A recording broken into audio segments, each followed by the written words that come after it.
Selamat pagi Bunda-Bunda hebat.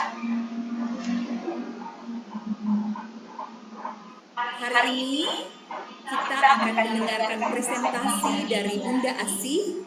Tapi sebelum kita mendengarkan bersama-sama, kita akan awali dulu dengan doa, dan doa ini akan dipimpin oleh Bunda Yani. Silakan. Oke, terima kasih Bu Eli atas waktu yang diberikan kepada saya. Sebelum kita mulai kegiatan ini, mari kita berdoa menurut ajaran agama saya yaitu Islam. Yang beragama lain menyesuaikan. Berdoa mulai. Bismillahirrahmanirrahim. Alhamdulillahirabbil alamin. Arrahmanirrahim. Maliki yaumiddin. Iyyaka na'budu wa iyyaka nasta'in. Ihdinas siratal mustaqim. Siratal ladzina an'amta 'alaihim ghairil maghdubi 'alaihim waladdallin. Oke, terima kasih. Oke, kesempatan saya berikan kepada Bunda Asih. Terima kasih Bunda Eli atas kesempatan yang diberikan kepada saya. Baik, saya akan langsung saja ya. Saya akan menyampaikan materi tentang proses penyusunan kurikulum operasional di satuan pendidikan. Minta tolong boleh di-share screen Bunda Eli? Baik teman-teman, nanti saya akan menyampaikan tentang proses penyusunan kurikulum operasional di satuan pendidikan terkait dengan program sekolah penggerak yang akan kita laksanakan di lembaga pendidikan kita. Baik, kurikulum operasional di satuan pendidikan. Kalau kita berbicara masalah kurikulum, tentu saja kita akan mereview kembali ya, apa kurikulum itu. Mungkin teman-teman juga sudah tahu apa ya kurikulum itu. Baik, saya akan mereview ya apa kurikulum. Kurikulum itu merupakan seperangkat rencana dan pengaturan mengenai tujuan, isi, dan bahan pelajaran serta cara yang digunakan sebagai pedoman penyelenggaraan kegiatan pembelajaran untuk mencapai tujuan pendidikan tertentu. Nah, untuk kurikulum di sekolah penggerak, tentu saja kita ada tahapan-tahapan penyusunan kurikulum tersebut. Proses penyusunan kurikulum operasional di satuan pendidikan itu ada beberapa komponen atau beberapa tahapan. Next, Bu, minta tolong. Yang pertama ada berapa poin ya? Yang pertama ada karakteristik satuan pendidikan, visi misi tujuan, menentukan pengorganisasian pembelajaran, menyusun rencana pembelajaran, merancang pendampingan evaluasi dan pengembangan profesional. Ini menjadi satu kesatuan yang digunakan untuk menyusun kurikulum operasional satuan pendidikan. Apakah ini harus dievaluasi ya kelima-limanya ini? Iya, harus. Ada evaluasi yang kita sebut evaluasi jangka pendek dan ada yang kita sebut evaluasi jangka panjang. Evaluasi jangka pendek tentu saja kita lakukan tiap semester atau tiap tahunan. Dan evaluasi jangka panjang itu setiap 4-5 tahun. Kita tidak mungkin mempunyai satu kurikulum itu yang kita gunakan abadi istilahnya. Ketika mulai dari lembaga itu berdiri sampai sekarang itu dia masih memakai itu dan tidak ada evaluasi di situ. Padahal setiap tahun karakteristik apapun pembelajaran itu akan berbeda-beda dari satu lembaga. Nah, next Bu. Mari kita jabarkan satu-satu ya. Yang pertama adalah karakteristik. Apa karakteristik yang bagaimana? Karakteristik yang tentu saja menggambarkan keunikan dari lembaga tersebut. Apa saja yang ada di dalamnya? Ada peserta didiknya, ada keunikan sosial budayanya, guru, dan tenaga kependidikan lainnya. Itu yang menentukan atau yang menggambarkan karakteristik tersebut. Selanjutnya, yaitu ada visi, misi, dan tujuan dari lembaga. Next, Bu. Visi, misi, dan tujuan dari lembaga. Visi yang bagaimana? Tentu saja karena kita adalah program sekolah penggerak, tentu saja visi yang menggambarkan profil pelajar Pancasila. Profil pelajar Pancasila beriman dan bertakwa kepada Tuhan Yang Maha Esa dan berakhlak mulia, berkebinekaan global, gotong royong, mandiri, bernalar kritis, kreatif. Itu harus menggambarkan itu. Dari visi tersebut maka kita jabarkan ke dalam misi. Misi apa yang akan dicapai oleh satuan pendidikan kita. Dari misi tersebut kita akan memperoleh tujuan. Tujuan apa ya lembaga kita itu mau apa? Mau dibawa kemana lembaga kita ini?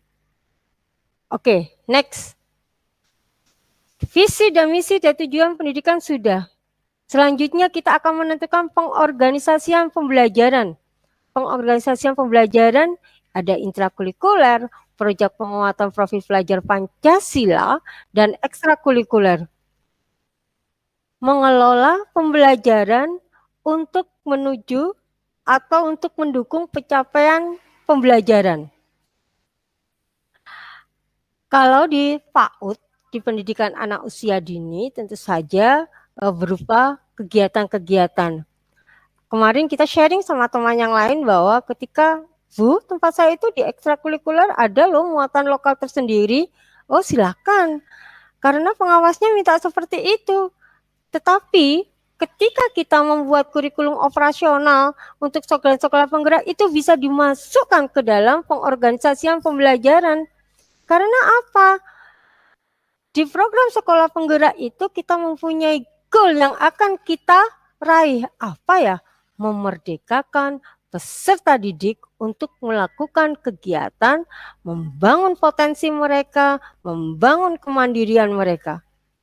Itu yang akan kita gali di situ. Selanjutnya dari pengorganisasian pembelajaran, menentukan rencana pembelajaran. Tentu saja rencana pembelajaran untuk ruang lingkup sekolah. Kalau kita berbicara masalah rencana pembelajaran, maka ada hubungannya dengan capaian pembelajaran yang kita capai. Dari capaian akan menuju ke tujuan pembelajaran yang akan kita capai juga. Ada bermacam-macam di situ, berhubungan dengan program sekolah, program tahunan. Kalau dulu waktu KTSP ya, program tahunan yang ditentukan oleh lembaga itu ada peraturan akademik, tetap harus ada peraturan akademik atau kita menyebutnya kalender pendidikan, tetap harus ada. Nah, selanjutnya dari rencana pembelajaran tersebut, maka kita melakukan pendampingan, menentukan pendampingan, evaluasi, dan pengembangan profesional. Dilakukan oleh siapa ya? Dilakukan oleh internal sekolah kita sendiri.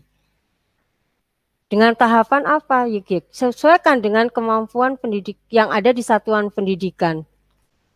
Kepala sekolah misalnya, evaluasi guru-gurunya. Sehingga untuk apa? Untuk mengembangkan keprofesionalan dari para pendidik atau guru-guru tersebut. Selanjutnya adalah lampiran. Nah, di lampiran ini kalau dulu waktu kita menyusun kurikulum KTSP semua masuk, jadi KTSP-nya tebal sekali. Benar teman-teman?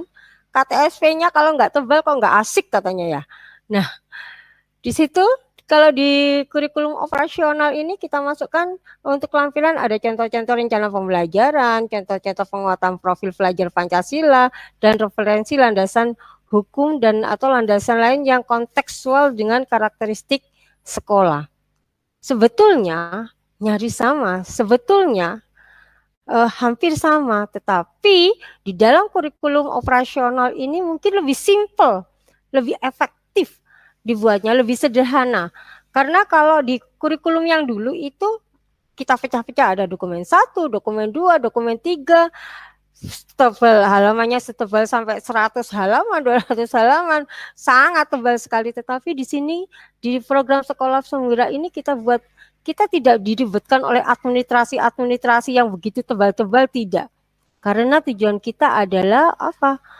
Untuk memerdekakan peserta didik. Tujuan guru adalah itu. Nah, baik teman-teman sekalian, ada yang bisa saya sampaikan tentang proses penyusunan kurikulum operasional di satuan pendidikan. Mungkin nanti ada sesi sharing dengan teman-teman bagaimana kurikulum yang ada di teman-teman. Nanti kita sharing ya. Oke, terima kasih. Ya, teman-teman sekalian, bunda-bunda sekalian, kita sudah mendengarkan pemaparan yang sangat luar biasa dari Bunda Asih. Jika ada pertanyaan atau jika ada saran, disilahkan. Kita berbagi ya. Ada yang mau disampaikan? Bunda Sari, silahkan. Ya, terima kasih Bunda Asih. Ini Bu, kita sharing saja ya Bu. Penyusunan kurikulum tuh biasanya dilibatkan siapa saja ya Ibu?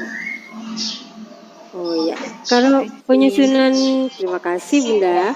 Kalau penyusunan kurikulum itu biasanya melibatkan semua elemen yang ada di lembaga tersebut, mulai dari kepala sekolah, guru, atau tenaga kependidikan yang lain. Itu yang penting, bisa jadi juga yayasan pendidikan yang menaungi lembaga tersebut bisa juga diajak duduk bersama untuk membicarakan kurikulum yang akan kita gunakan. Demikian jawaban dari Bunda Asih. Bagaimana Bunda Sari? Bisa diterima? Terima kasih, bisa diterima. Terima kasih. Oke, selanjutnya jika ada yang mau sampaikan sesuatu, pertanyaan atau sanggahan atau saran atau mau sharing, silakan. Bunda Yani, ada yang mau disampaikan? Terima kasih Bunda Asih atas waktunya. Di sini saya cuma mau sharing aja. Di satuan pendidikan saya, kalau pembuatan kurikulum itu cuma dilibatkan sama operator sekolah dengan kepala sekolah. Itu gimana ya, Bunda? Oke. Ya, biasanya banyak lembaga sebetulnya yang seperti itu, kurikulum hanya kepala sekolahnya saja atau operatornya saja, atau tiba-tiba kurikulum itu sudah jadi. Nah, inilah tugas kita, padahal kurikulum itu harus dibicarakan oleh semuanya, duduk bersama kepala sekolah, guru, dan semuanya harus duduk bersama mengemas kurikulum itu agar bisa digunakan atau agar bisa bermanfaat bagi lembaga kita. Itu ya Bu ya, terima kasih. Oke, makasih. Oke, mungkin ya, sebelum kita menutup sesi ini mungkin ada pesan yang ingin disampaikan oleh Bunda Asih buat kita semua supaya kita bisa menjadi guru-guru yang bisa berkontribusi dalam penyusunan kurikulum operasional satuan pendidikan di sekolah kita masing-masing. Silakan Bu. Oke, pesan saya jangan pernah lelah, tetap semangat. Anak-anak atau peserta didik itu ada di tangan kita. Memerdekakan mereka itu lebih penting. Terima kasih. Ya, mari kita berikan aplaus yang meriah buat Bunda kita, Bunda Asih. Luar biasa. Terima kasih.